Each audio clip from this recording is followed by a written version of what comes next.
నెల్లూరు రుచులు అభిరుచులకి స్వాగతం సుస్వాగతం. ఇవాళ మనం చేపల పులుసు చేసుకుంటున్నామండి. అందుకోసం గండి చేప తెచ్చుకున్నాము. ఇదిగోండి ఇవి మొత్తం ముక్కలు 4 కేజీలండి.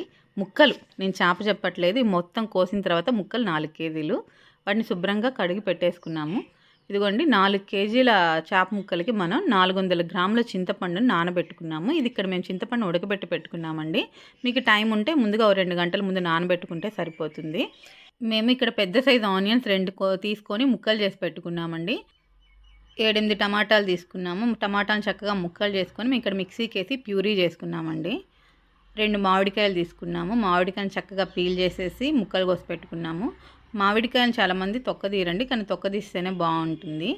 ఇక్కడ మేము 4 వంకాయలను తీసుకొని చక్కగా ఆయిల్ వేడి చేసుకొని దాంట్లో ఉప్పు పసుపు వేసి ముందే గుత్తులుగా కోసుకొని ఫ్రై చేసి పెట్టుకున్నామండి. చాలామంది వంకాయల్ని డైరెక్ట్గానే పులుసులో వేసేస్తారు ఫ్రై చేయకుండా, కానీ ఇలా చేసి చూడండి, ఫ్రై చేసి పులుసులో యాడ్ చేయండి, చాలా బాగుంటుంది. ఇదిగోండి మనం దబర పెట్టేసుకున్నాం. దబరలో ఒక 15 స్పూన్లు ఆయిల్ వేసేసుకున్నాము. ఆయిల్ వేడెక్కిన తర్వాత 2 స్పూన్లు ఆవాలు వేసుకున్నాము. ఆవాలు చిటపట అన్న తర్వాత 2 స్పూన్ల జీలకర్ర వేసాము. తర్వాత 1/2 స్పూన్ మెంతులు వేసుకుంటున్నామండి. తర్వాత మనం మెంతిపొడి యాడ్ చేస్తాము, కానీ చేపల పులుసులో మస్ట్ అండ్ షుడ్ మెంతులు అనేది. 2 ఎండుమిరపకాయలు తీసుకొని చక్కగా 2 ముక్కలు చేసేసి ఆయిల్లో వేసేసాము.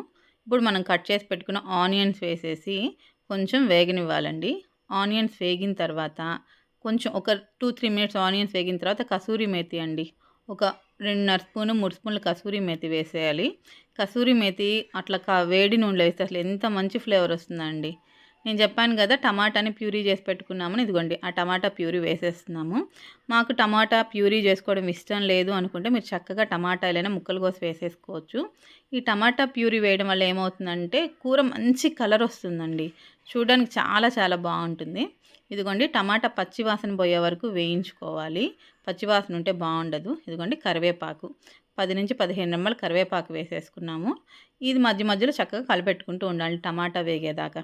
ఈ టమాటా ప్యూరీ వేగేలోగా మనం నానబెట్టుకున్నాం కదా ఇందాక 400 గ్రాముల చింతపండుని, దాన్ని చక్కగా చింతపండు రసం తీసేసుకోవాలి. కొంచెం ఎక్కువ క్వాంటిటీ చింతపండు కాబట్టి మేము ఇట్లా స్ట్రైనర్ యూస్ చేసి రసం తీసుకుంటున్నాము. ఇదిగోండి వీటికి వాటర్ యాడ్ చేస్తూ చింతపండు రసం తీసి పక్కన పెట్టుకోవాలండి.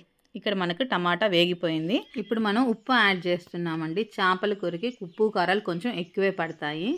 మేము ఇప్పుడు కూరకి సరిపడా ఉప్పు వేసేసామండి. కారం ఇక్కడ మాకు 11 నుంచి 12 స్పూన్ల వరకు కారం పట్టిందండి. అంటే కేజీకి 3 స్పూన్ల నుంచి 4 స్పూన్ల వరకు అండి. అది కూడా మీ రుచికి తగ్గట్టు కొంచెం, ఎందుకంటే కారం ఎక్కువ తినే వాళ్ళు ఉంటారు, తక్కువ తినే వాళ్ళు ఉంటారు కదా. వీటిని అన్నీ చూడండి చక్కగా వేసేసి ఇలా కలిపేసుకున్నాము. ఇప్పుడు పసుపు అండి, 4 స్పూన్ల పసుపు యాడ్ చేస్తున్నాము.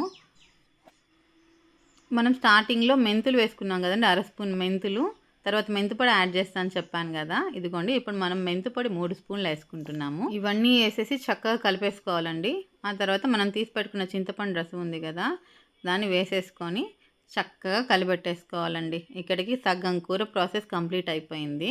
ఇక్కడ మేము వెన్నపూస యాడ్ చేస్తున్నామండి. ఒక 5-6 స్పూన్ల వెన్నపూస అనుకోండి. ఇది మీకు ఆప్షనల్, వేసుకుంటే మీ ఇష్టం, లేకపోయినా పర్వాలేదు, కానీ వెన్నపూస యాడ్ చేసుకుంటే టేస్ట్ ఇంకా చాలా బాగుంటుంది. ఇదిగోండి 1 నుంచి 2 స్పూన్ల బెల్లం కూడా యాడ్ చేసాము. ఇది కూడా మీకు ఆప్షనలే అండి, అవసరం అనుకుంటే వేసుకోండి, లేదంటే లేదు. ఇవన్నీ వేసిన తర్వాత చక్కగా కలిపెట్టేసుకొని మూత పెట్టేసుకొని మీడియం ఫ్లేమ్లో పెట్టేసుకున్నామండి. చూడండి ఒక 5 నిమిషాల తర్వాత మనకు చక్కగా ఇలా కుక్ అయిపోతుంది. పులుసు చూడండి ఎలా తెల్లుతుందో. ఇలా పులుసు తెల్లింది అన్న తర్వాత మనం చేప ముక్కలు వేసుకోవాలండి. ఈ పులుసు మరీ పలచగా ఉండకూడదు, అలానే మరీ చిక్కగా ఉండకూడదు, మీడియంగా ఉంటే ఆ టైంలో మీరు చేప ముక్కలు వేసేయాలి.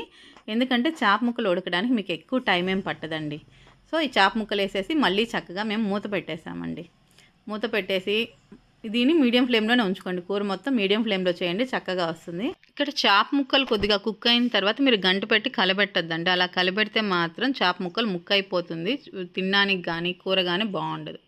ఇదిగోండి చేప ముక్కలు వేసేసిన ఒక 5 నిమిషాల తర్వాత మేము ఇక్కడ వంకాయ యాడ్ చేస్తున్నాము. ఆల్రెడీ వంకాయ ఫ్రై చేసాం కాబట్టి చేప ముక్క కొద్దిగా కుక్ అయిన తర్వాత యాడ్ చేస్తున్నాము. ఇంకా కూర 5 నిమిషాలు దించేస్తామనే ముందు మామిడి ముక్కలు యాడ్ చేస్తున్నామండి. మామిడి ముక్కలు ముందుగానే యాడ్ చేస్తే బాగుండదు, కరిగిపోతాయి. ఇంకా మీకు కూర కుక్ అయిపోయింది, ఇంకొక 5 నిమిషాలు దించేస్తామన్న ముందు మాత్రమే మామిడి ముక్కలు యాడ్ చేయండి. అప్పుడు మామిడి ముక్క తినడానికి బాగుంటుంది, కూర అంతా రుచిగా ఉంటుంది. ఇదిగోండి ఇక్కడ మనకు మామిడి ముక్కలు కూడా కుక్ అయిపోయాయి. అంటే ఆల్మోస్ట్ ఆల్ కూర రెడీ అయిపోయిందండి. చక్కగా కూర రెడీ అయిపోయినాక ఇదిగోండి ఇలా ఆయిల్ పైకి వచ్చేస్తుంది. చూడండి కూర ఎంత కలర్ఫుల్గా ఎంత బాగుందో కదా, నోరూరిపోతుంది కదా.